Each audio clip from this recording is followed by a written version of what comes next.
মাত্র ৩ বছর বয়সে শুরু হয়েছিল তাঁর তবলা সফর, থামল ৭৩-এ এসে। আমেরিকার সান ফ্রান্সিসকোর হাসপাতালে প্রয়াত জাকির হোসেন।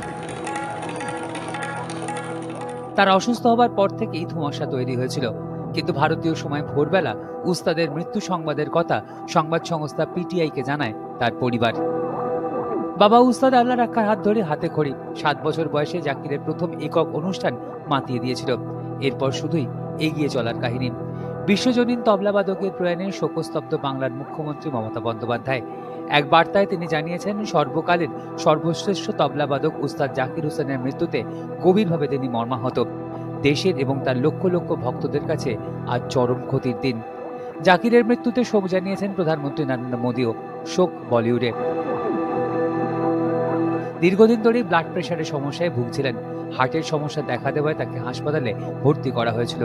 শুরু হয়েছিল প্রার্থনা, কিন্তু সেসব এখন অতীত। ১৯৫১ সালে জন্ম মুম্বাইয়ে। ভারত সরকারের পদ্মশ্রী, পদ্মভূষণ, পদ্মবিভূষণে সম্মানে ভূষিত হয়েছেন তিনি। ২০০৪ সালে তাঁর হাত ধরেই ভারতে এসেছিল প্রথম গ্র্যামি পুরস্কার। ২০২৩ সালে মুক্তি পেয়েছিল দিস মোমেন্ট।